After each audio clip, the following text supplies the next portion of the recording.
Beneath the neon glow of Milan's upscale district, where the city's pulse hums with fashion and ambition, a blood-curdling scream tore through the midnight air, halting passers-by in their tracks. Jannik Sinner, the world #1 tennis titan, whose laser-like forehand had just clinched another Masters title, lay crumpled in a shadowed alley, his signature red curls matted with blood. A hooded figure had ambushed him as he left a charity gala, the glint of a blade catching streetlight before it slashed across his arm. Bystanders froze, their phones flashing as they captured the chaos. Sinner's white tuxedo jacket shredded, his eyes blazing with defiance despite the pain. Security wrestled the attacker into the dark, but the assailant vanished like smoke, leaving only a chilling note pinned to the pavement: "Your reign ends now." Was this a crazed fan's vendetta or a calculated strike to dethrone tennis's brightest star? Buckle up, this tale of brutality and betrayal will leave your heart racing. Sinner staggered to his feet, clutching his gashed arm as paramedics swarmed, their sirens a wail against the city's stunned silence.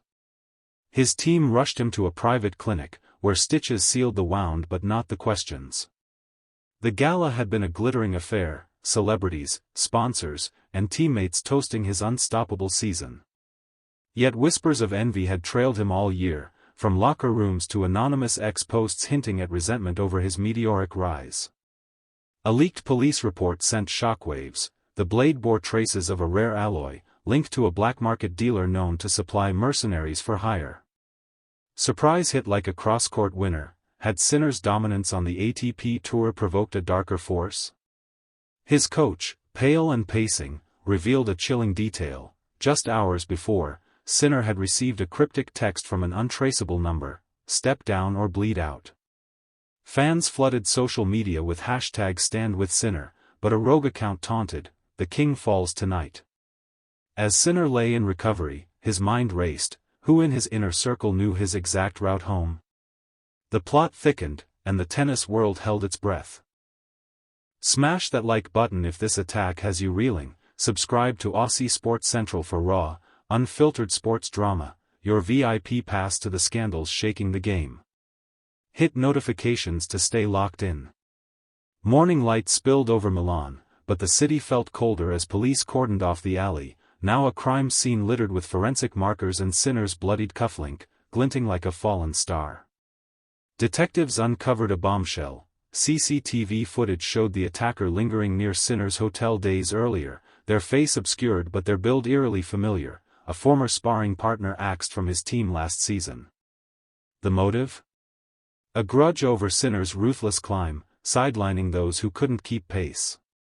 Yet the plot twisted deeper when a journalist dug up a gambling syndicate's ledger, listing massive bets against Sinner's next title defense. The numbers were staggering, enough to tempt betrayal from someone close, perhaps even a trusted friend. Sinner, now bandaged but unbowed, faced a press scrum outside the clinic, his voice steady but eyes haunted. "I won't hide," he declared, "I'll swing harder than ever." But as he spoke, a detective slipped him a photo, a grainy still of the attacker's glove, embroidered with a logo tied to a rival sponsor. The crowd gasped. Was this assault orchestrated by a competitor cloaked in the sport's polished veneer?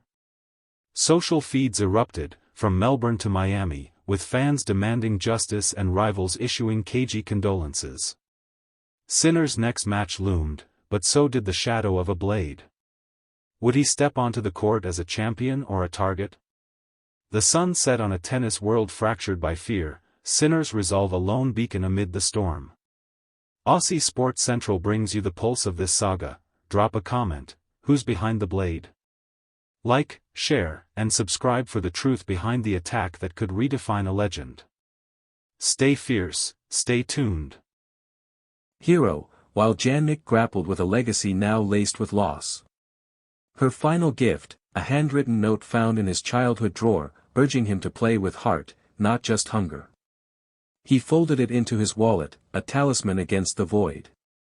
Whispers of siglines passing rippled through the tennis circuit like a rogue cross-court shot, halting Jannik's momentum just as he eyed a calendar year Grand Slam. Press conferences turned somber, his usual poise cracking under questions about resilience, each word a labored serve into the unknown. Back in training, the Italian Open loomed, but Rome's Colosseum shadows felt mocking without her ritual good luck calls. Jannik confided in his physiotherapist during late-night sessions, the pain manifesting in tightened shoulders, serves veering wild like grief unchecked. Johann stepped up, trading chef's apron for travel companion, their bond deepening in shared silences over pasta in hotel rooms. Mark joined sporadically, the brothers rebuilding through hikes in the Dolomites, retracing paths Sieglein once tread with picnic baskets. A surprise visit from Federer arrived unannounced, the Swiss maestro sharing tales of his own losses, reminding Jannik that champions carry scars as badges.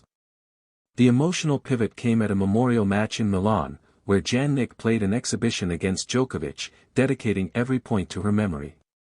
The crowd's ovation mid-match, a standing wave of applause, broke him, tears mixing with sweat as he clinched the final point, her voice echoing in his mind, "Fight like the mountains, steady and strong." Off-court, he dove into her journals, discovered in the attic, pages filled with pride-scribbled match recaps and dreams of his Wimbledon glory. The revelation stunned, she had secretly battled illness for months, shielding him to preserve his focus. Anger flared briefly, then softened into resolve. Sponsors rallied with foundation pledges in her name, turning sorrow into scholarships for South Tyrolean juniors. Rivals sent care packages, Nadal's signed racket, a nod to enduring spirit. Jannik's game evolved subtly, his backhand gaining a fiercer edge, each winner a whisper to the heavens. Beijing's hard courts tested him next, jet lag compounding heartache, but a first-round upset win felt like her gentle nudge. Fans donned pins with her initials, a quiet revolution of support. The tour's glamour paled, he skipped galas for family dinners, rediscovering roots in Sexton's crisp air. Grief's grip loosened incrementally, woven into his narrative as fuel, not fracture. Yet nights brought dreams of her waving from player boxes, a spectral cheer that both soothed and stung. Through it all, Jannik emerged tempered, his #1 ranking a testament to love's enduring serve. Stay connected to Tennis Insider for narratives that ground the glamour of Grand Slams. Seasons shifted like sets in an epic, Jannik's return to form at Wimbledon a poignant homecoming under England's grey skies. The grass whispered memories of Siglein's tales of alpine meadows, her encouragement the wind at his back during centre court battles. He navigated the draw with mechanical precision, but quarter-final nerves betrayed him, a double fault cascade evoking her absence like a phantom limb. In the locker room, Johann's steady gaze anchored him, recounting her recipe for strudel as a pre-match ritual, the scent imagined wafting through sweat-soaked air. The semi-final against Alcaraz turned brutal, a 5-set saga where every deuce mirrored life's unyielding pull. Victory tasted bittersweet, the final against a resurgent Medvedev a canvas for catharsis. As the ball rocketed off his strings for match point, Jannik glanced skyward, mouthing her name, the crowd's roar a collective embrace. Lifting the Venus rosewater dish, tears streamed freely, his speech a raw elegy, "She taught me to rise after every fall." The moment of surprise came post-ceremony, a letter from an anonymous fan, claiming Siglein's spirit visited in dreams, urging one more slam. Chills ran through him, was it coincidence or cosmic wink? Back home, he established the Sieglein Foundation, funneling winnings into youth programs blending tennis with mental health support, her legacy blooming in clay courts dotting South Tyrol. Brother Mark took up coaching gigs, the family unit mending through shared purpose. Holidays in the lodge brought laughter's tentative return, Johann's cooking a bridge to normalcy. Jannik's podcast debut delved deep, vulnerability bared on balancing stardom and sorrow, resonating with athletes worldwide. Rivals nodded in respect, the tour's unspoken code honoring his quiet fortitude. A surprise collaboration with a local artist birthed murals in Sex 10, her likeness etched in vibrant strokes amid mountain vistas. Grief's wave still crashed unexpectedly, anniversaries triggering mid-rally pauses, but he surfed them with growing grace. The #1 perch felt earned anew, not just through stats but soul. Fans etched her influence into chants, transforming loss into lore.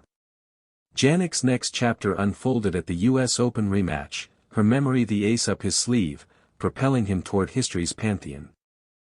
Years folded into legacy as Jannik Sinner, forever altered, stood atop the ATP throne, Sigline's shadow lengthening into inspiration rather than ache. Retirement whispers grew distant. Instead, he eyed Davis Cup glory, captaining Italy with a fire kindled in her honor. Off-court, he authored a memoir, chapters weaving her anecdotes into his ascent, from ski slopes to spotlight, her sacrifices the unseen volleys. The launch in Bolzano drew throngs, Johann beaming beside him, Mark toasting with her favorite Riesling. A surprise element emerged in fan letters, stories of mothers echoing her selflessness, igniting a movement dubbed Sinner's Circle, support networks for touring families. Jannik mentored prodigies, imparting her lesson of joy over pressure, his clinics free in her name. Personal life bloomed too, a quiet engagement to a childhood friend, vows exchanged in the lodge under Dolomite stars, her blessing invoked in every toast. Fatherhood arrived like a soft lob, a son named after her middle name, tiny hands gripping rackets with innate curiosity.